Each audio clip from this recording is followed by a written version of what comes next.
Welcome back, y'all, to another CaptchaCast. I guess welcome to another CaptchaCast, not welcome back, because this is the beginning of it. I appreciate all of y'all who watched a few of my recent episodes with some folks from the Comedy Writers Guild. And yeah, pretty soon that's how CaptchaCast is going to be. Maybe even as early as next week. I'm gonna go checking out laptops this week, so I've already started checking them out actually. We're gonna try to buy one this week and hopefully learn how to stream shit by next week with people. So stay tuned. Thank you for all who's watching that. Thank you to Travis. Thank you to Cole. Thank you to Phil. Thank you to Kyle. All for being involved in those first few, almost kind of like a test run of CaptchaCast is maybe, I'm not even going to say final form, but it's next form.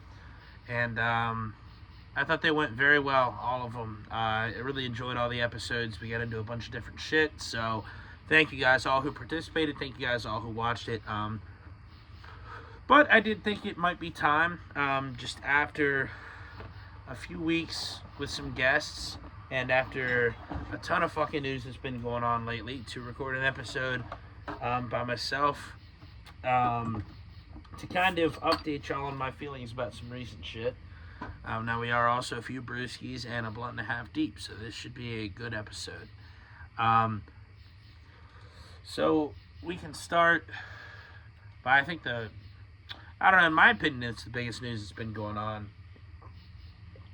And that is Dr. Anthony Fauci. Dr. Anthony Fauci. I mean, he is a doctor, I guess, technically. Dr. Anthony Fauci's testimony, or rather lack thereof, to Congress after his diary had been found. And his diary exposed him as kind of, I don't even know about being the guy you thought he was, because Tucker did a good bit on this. Like, there was almost, since like, is this guy evil? Is he, and he's just unimpressive more than anything else. He doesn't seem evil. He seems obsessed with fame, which you could argue isn't evil of itself. But I mean to say he doesn't talk about like grand evil plans. He talks about being obsessed by fame and how excited he is that all these governors saw him on TV. And he apparently admits, I haven't actually seen this part yet. I've seen a lot of people allude to it, but I do need to read this part of, I've seen the part where he's money hungry. I've read that part. But the part that I haven't read, he supposedly alludes to the fact that he knew it came from a lab. He knew 6 foot distance didn't mean anything, maybe, and at least some other things like that, and that he had said pretty much word for word that, like, and again, this is allegedly, I've heard, I need to look into it, but allegedly he said pretty much word for word, I can't tell people the truth about these, and the deaths. He knew the deaths weren't as bad as he claimed they were. But apparently he said something to the effect of, I can't tell people the real data on this, the real numbers on this, and that would promote vaccine hesitancy.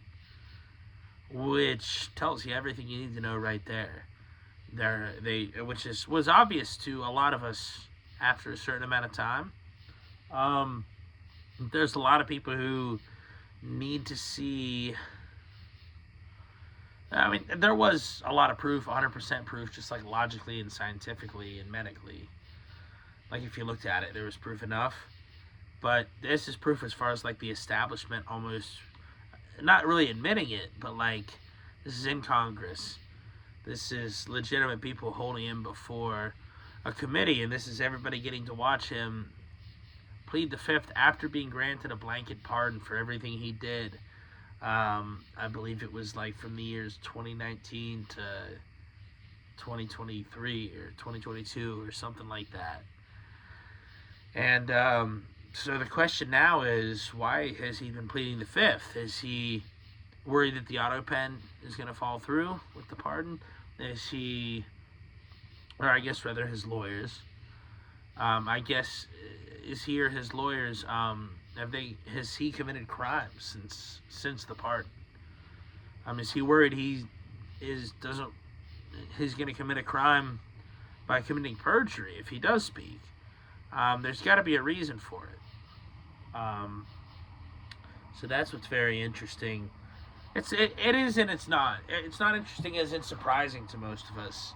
But again, it kind of converts some of those people who were kind of on the fence about it. If there are still any of those people, but there's really not many of those people. Most people have made up their minds either way. 80% or so of people are on the line of COVID was bullshit. They should have never locked us down. It was the flu. They should have told old people to stay inside if they didn't want to get sick. And if people had comorbidities, they should have told them to stay inside if they didn't want to get sick. Everybody else was relatively safe.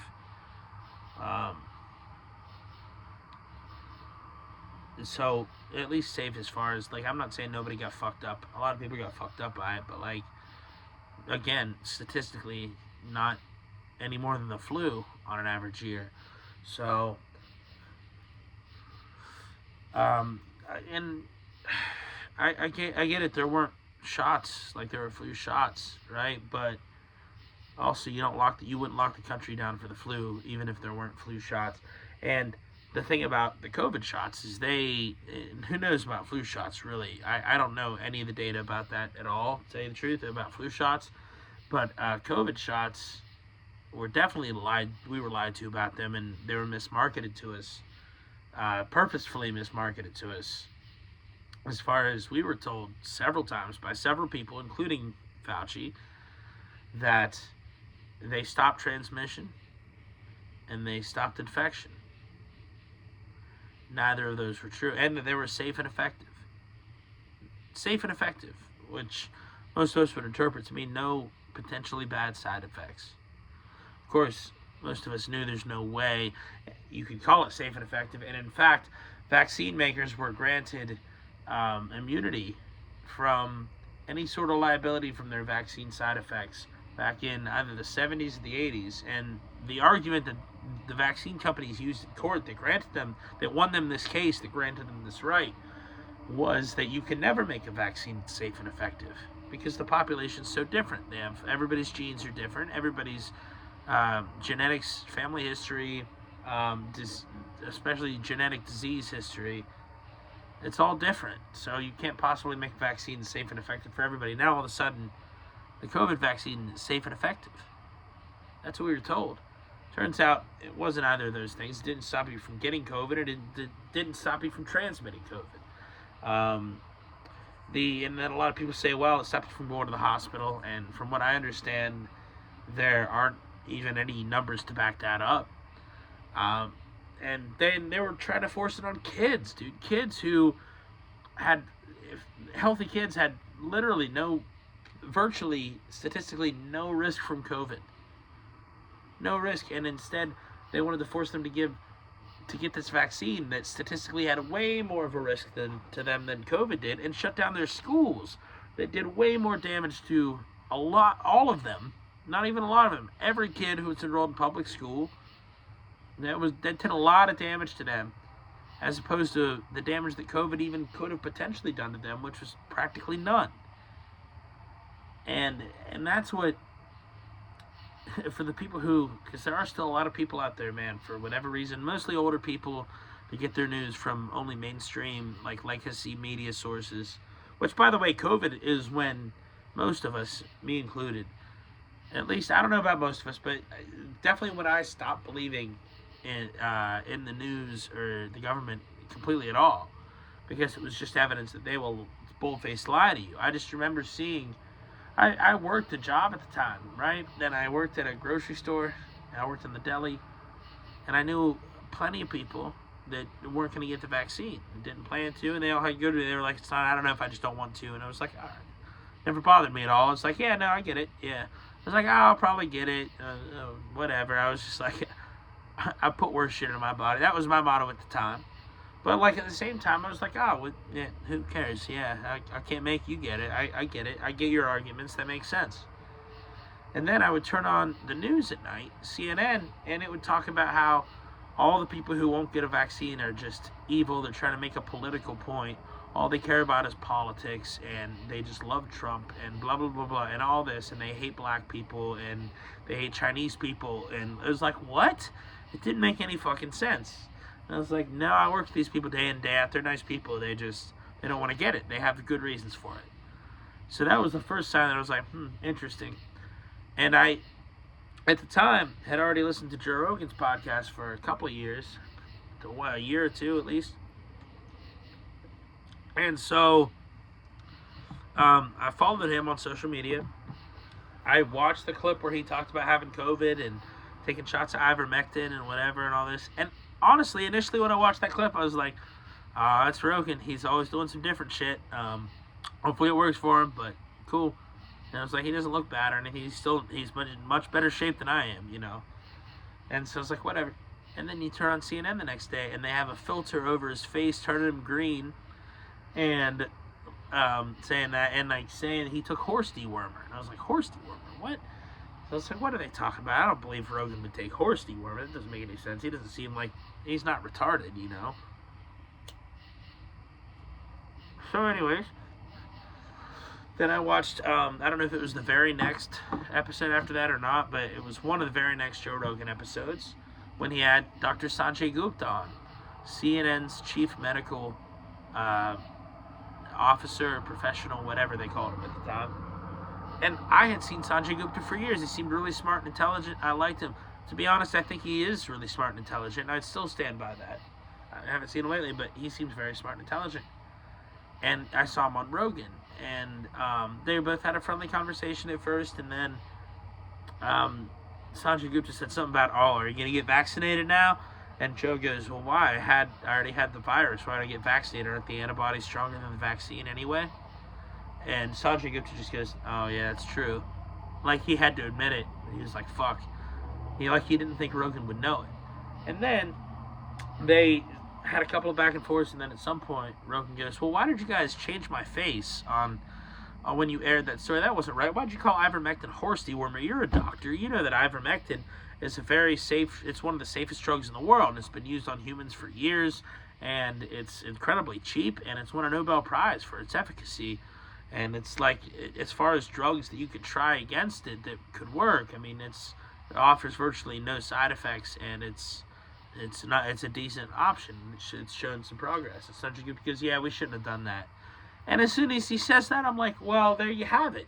Dude just admitted his network lied. And ever since then you go back, or not even back necessarily, you go forward, you see everything they do since then. And it's not just CNN. I use them as an example because I used to watch them 10 years ago or so. I used to think they were reliable. But it's CNN, it's NBC, it's Fox News, it's all of these mainstream media sources. Look at who owns them. If they're owned by a big media company, it's probably not good. And that was my kind of awakening to that shit. And I think a lot of people share a similar type of story to that. Or maybe not. Maybe people realized it earlier than I did or later than I did. But I think 80%-ish of the country is to that point now where they realize it's not left versus right. It's not red versus blue. It's not Republican versus Democrat. It's anti-establishment versus establishment. And like, that sounds corny and cliche because it's been said for the past few years. But it's really true. It's because I don't even want to say elites versus, because dude, you'll probably have the odd billionaire and millionaire that's cool every once in a while. You can't really fully trust them. There's probably a few of them that are actually trying to do the right thing. One or two, handful, who knows. But most of them, the elite, the powerful. And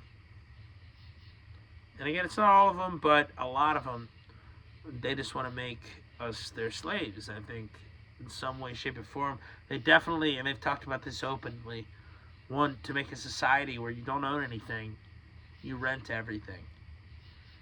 And we're seeing this start to come true now. Even in something as little as like PlayStation, people have been talking about. PlayStation deleted something recently where I believe it was movies that it was movies they used to have on their server. Well, the thing is, people paid to download those movies. People paid, whatever, $6.99 or whatever the price was to buy those movies to download them permanently.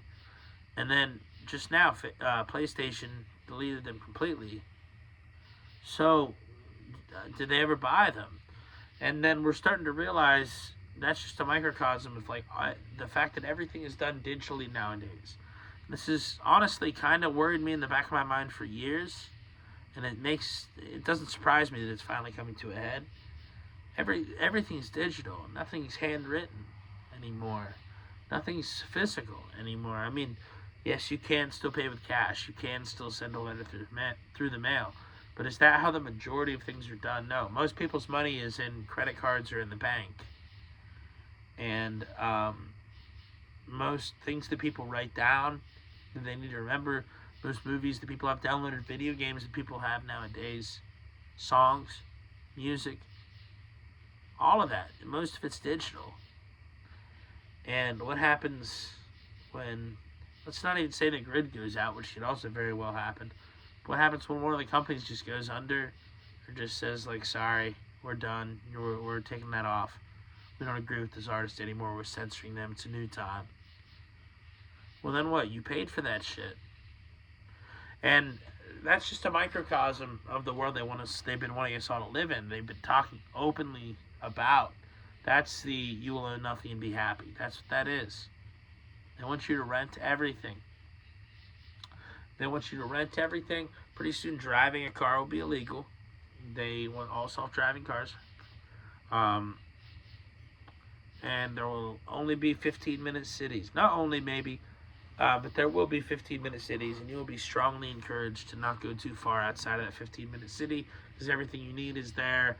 It's going to be very, very expensive to get one of these self-driving cars to take you outside of the city, I think is what they're going to do. Or outside of this 15-minute city, rather. And that's what they want for all of us. And this is why it's important to fight back as peacefully, but as much as possible, as legally as possible. As far as like these flock cameras and everything go up now. When did we vote for that? Completely unconstitutional. Completely an invasion of privacy. It's just incredible. In a bad way. It's sad. But we have to, when I say fight in a legal way, I mean don't buy the cars that they make after 2027 that read your eye movements, that sense when you're allowed to drive them or not. Don't buy them. Nobody buys them. They don't sell. They'll go right away. We're still capitalist enough to make that happen. Nobody buys them. Look at Meta glasses. Gone. We're gone in a year because nobody bought the shits. A couple of people bought them. They didn't hardly ever used them. And then they put them away. And then Meta glasses, everybody thought they were going to take over. Didn't take over yet. Now that was 4 or 5 years ago. I think they're reworking them, and who knows what they'll do now. But even at a microcosm, like when they come out with those cars, don't buy them. Nobody buy the shits. Buy old cars. Buy cars without a computer in them if you can. It's hard to even find cars like that anymore. But at least buy cars that even if they have a computer in them, which still means they could probably shut it down where you are. My car has a computer in it, which is crazy. Most cars do. And it does worry me. They try to enact that law, but they just shut all those down. But at least all of those cars, I feel like, I could be wrong, maybe not all of them, but I feel like most of them you could, if you knew somebody that knew how to do it, they could hardwire it up, get it to where you're just driving. I could be wrong about that, but if not, like, still, like, I need to get an older car that doesn't have a computer in it, just in case. Because I don't like that, man. I don't like that somebody at some tech company or somebody in a government office, if that's what they are, just come and shut my shit down. That's not cool.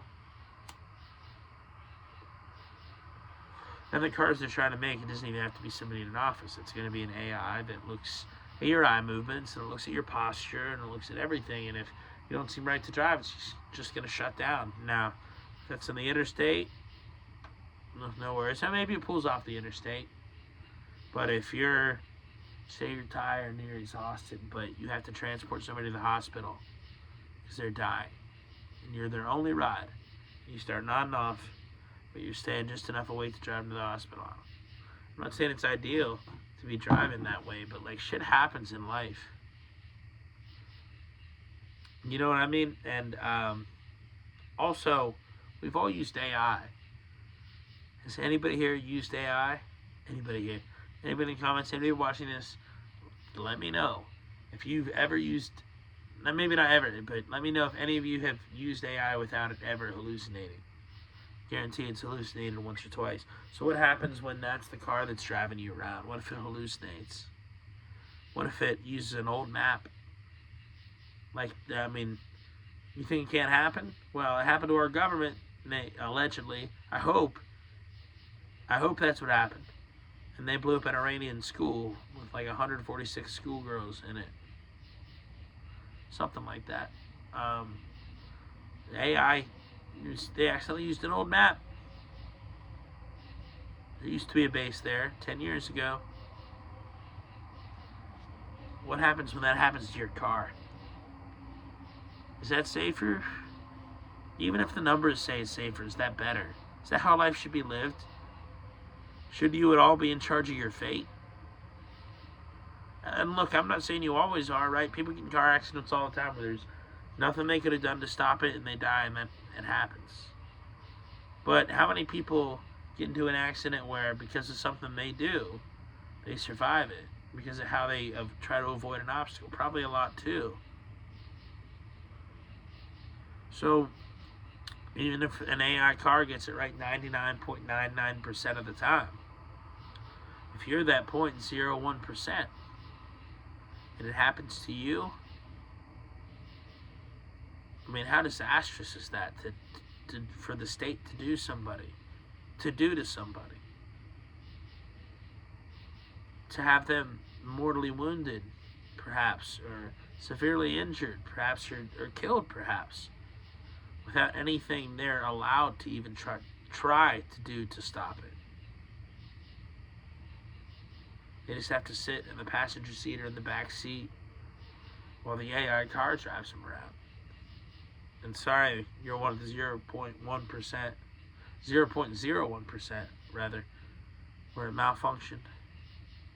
There's nothing we can do for you. Sorry, it happens. There's nothing you could have done. I don't know, man. That just seems evil and dark to me. Evil and fucking dark. And speaking of evil and dark, we already covered Anthony Fauci testifying. That is fucking crazy, though. And apparently there's some legal challenges that may come with that. Because apparently, not only the legality of pleading the fifth while having a pardon, which apparently is interesting and new from what I hear, but also the legality of oh fuck, I lost it. It's a good blunt, it's good weed. The legality of yeah, I remembered it now, sorry. So not only the legality of pleading the fifth while already having a blanket pardon, but also the legality of pleading the fifth after having an opening statement that was biased isn't the word I'm looking for, but was definitely slanted towards your point of view, which, yeah, it's your opening statement, but that means you're starting an argument, like you're entering an argument. So you can't like enter an argument and start entering an argument and then when people ask you questions, just go, I'm not going to answer that. Like doesn't look good legally. And it's the way I've heard people talk about it, they've pretty much said like it kind of renders the Fifth Amendment null and void, potentially. So we'll see what happens there. Obviously, pretty much nothing's going to like really happen. But even if a few more documents get revealed, a few more admissions are made, even if Fauci does a couple of years in jail, 2 years, which would be great. I mean, that's all a good sign. The fact that it's being talked about is a good sign. But besides that, the Iran war is still going on. watched an energy expert on Tucker Carlson a week or so ago, and he said don't be surprised to see gas up to 6 something a gallon by the end of the year, and I really fucking hope that he's wrong. And he seemed very intelligent though, and he had a good point too, where he said, "Here's the problem with gas: is that people will pay a fucking." He didn't say fucking, I don't think, but he said people pay a lot for it. And he goes, "I have a farm. I have a machine. He goes, I have so many acres. I have a machine that bales up all my hay. I have a machine that cuts up all my grass. Those both run on gas. I don't care if gas is $20 a gallon. I'm not baling up my hay, and I'm not cutting up my grass by hand. I'm not doing it. I'll pay $20 a gallon." He said that's how gas works. People need to do things. People need to get places where no matter how expensive it is, it's still so much more convenient than not using gas for it. So the problem is then the rest of the economy collapses. They don't buy anything else because they can't afford anything else. Their entire money, all their money is spent on gas. So, something to watch for. And it seemed for a few weeks, and maybe even the last time I believe so, the last time I did a solo cast, we were at a point where we had a deal, or it seemed like we had a deal, and we at least had the framework of a deal, and it was 12 points, or 8 points, 10 points, 10-point plan, something like that, whatever. I know it was pretty much proposed by Iran, because all of the points were things that they've wanted from the beginning. Trump floats it out there, says we're close to peace. The Israel lobby freaks the fuck out. And then Trump walks back some of the agreements that he made. And then Iran, I believe, was the first to directly violate the ceasefire. Then Trump directly violates it soon after. And eventually it devolves. And now we're back to where we are now, which is really where we've been most of the time since June or May,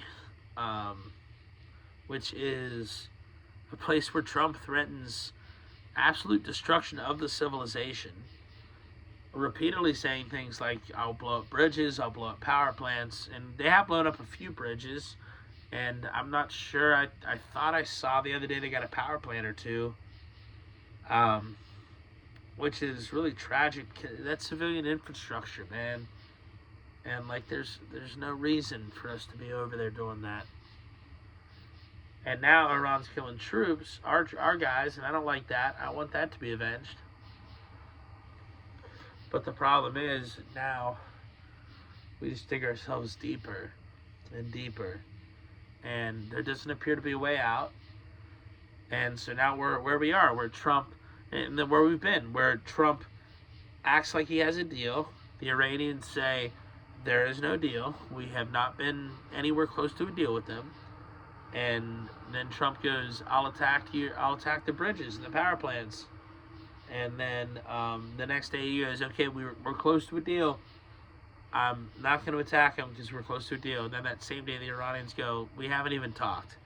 We're nowhere close to a deal, nowhere closer than we were yesterday. And so Trump just looks like a complete fool. And again, I'm glad he's not actually blowing up all the bridges and power plants yet, or using a nuke yet, thank God. Who knows with him? But it's weak to say you're going to do something and not do it. Especially when you're the leader of the United States of America and supposed to be, and I say supposed to be, because I don't know that we are anymore after this, the most powerful country in the world. I'm not saying Iran is, but there's an argument for China, a very strong argument for China. There's an argument for Russia, even though the Ukraine wars hurt them. We did the same. We're in the same exact situation Russia's in, though, with the, I'll just call them all the Israel conflicts, the Iran war, Gaza, Lebanon, Somalia, I believe, or Sudan. There's an African country that I can't even remember which one it is right now. It's crazy, because it never gets talked about.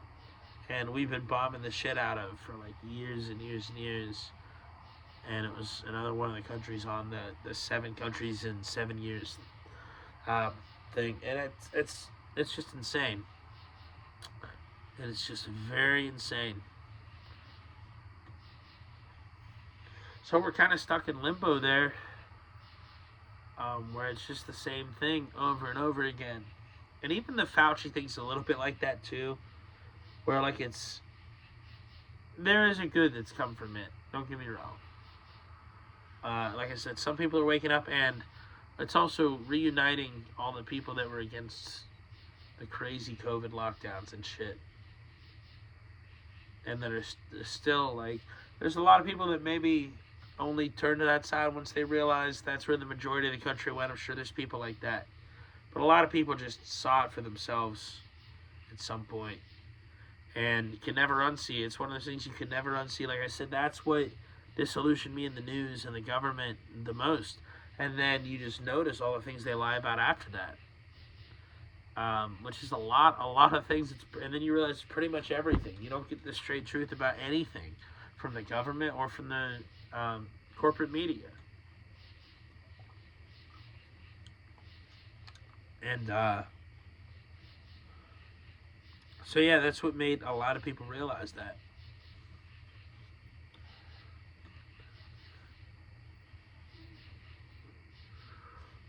So that's the main things that have been going on. And honestly, I might keep this a little short tonight, because I'm going to get back to some podcasts with guests. Those will be the long ones. But I just wanted to update everybody on my thoughts on the major news stories. I'm trying to think if there's anything else. I mean, some minor ones. I did see Ariana Grande was taking a step away from touring. Good for her. She looks terrible. And that's not... for some reason, there's people in my family that really, really like her for some reason. She's fine. But she used to be really cute and healthy looking. But now, I mean, she looks terrible now. She looks like Karen Carpenter, and it's just, a lot of people are concerned about her, including me. Like, I'm not a huge fan of her music or anything. I'm a big Mac Miller fan, so I'm familiar with her. Right? And I remember her show on Nickelodeon, Victorious. I remember that. It was a part of my later childhood, but I still remember it being on. And, excuse me. So, like, I remember her being, like, a cute girl, you know. She just looks terrible right now. And I've even been saying, like, she's been working nonstop for, like, 15 years, right? I don't love her music or anything, but, like, I feel like she's always on tour. Or, like, in a movie or in some shit. And, so, yeah, that's good for her. I just noticed that in the news, and I thought it was worth pointing out and giving her support for that. Like I said, I'm not the biggest fan of her or anything, but I feel like she needs support. I'm hoping, and I feel like her family needs support too. I'm hoping somebody close to her told her, like, listen, you need to eat something. I don't, like, people have been calling it like, oh, it's just shaming her body. Or it's like, no, it's concern. I'm not saying I'm the healthiest person in the world, right? But I mean, she looks like it's just bones. You can see her bones, her ribs poking out. On a woman, you can see her ribs. It's not good. So good. I thought that was good for her that she's taking a break, and I think it's important to point out shit like that. That's so much more important. Like, the girl's a bajillionaire. What does she need to be touring for?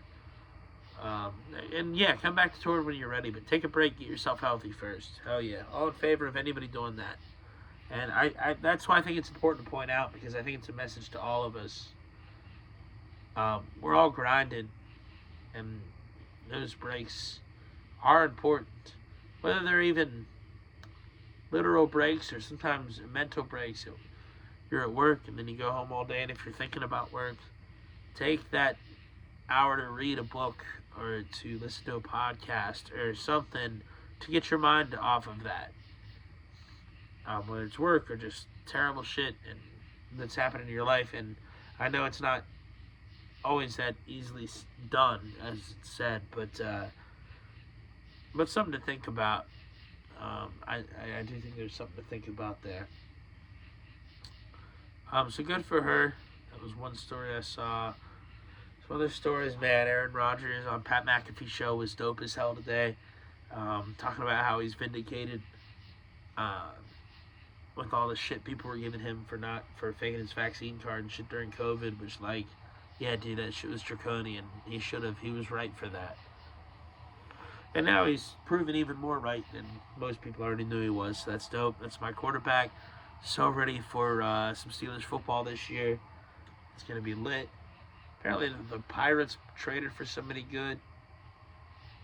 I haven't kept up with baseball in years though, so I'm not too something Weaver. I'm not too familiar with him, but cool. Luke Weaver maybe. I'm not sure. Um, but that's dope. I'm ready for football though, man. I'm ready for Steelers football. I'm ready for Ohio State football. Ready for fantasy football. It's gonna be a good season, I think. Good fall because this summer kind of sucked. The weather was crazy. We still got a month left, and I'm hyped. I'm gonna see Zach Brown band pretty soon, so that's gonna be lit. Yeah, I think it's about everything, man. Tune in, hopefully next week, but at least the next few weeks, I will have a guest on at some point, and we'll get it regular. Like I said, laptop's happening very soon. I mean it this time. Like I've been searching for it. It's all been a process. Gotta trust the process. But I love you guys so much. Anybody who's watching this, thank you again to all my guests previously and all my guests in the future. Thank you to God, man. Life is good. And, man, peace and love to y'all, man. Have a great night. Much love to y'all.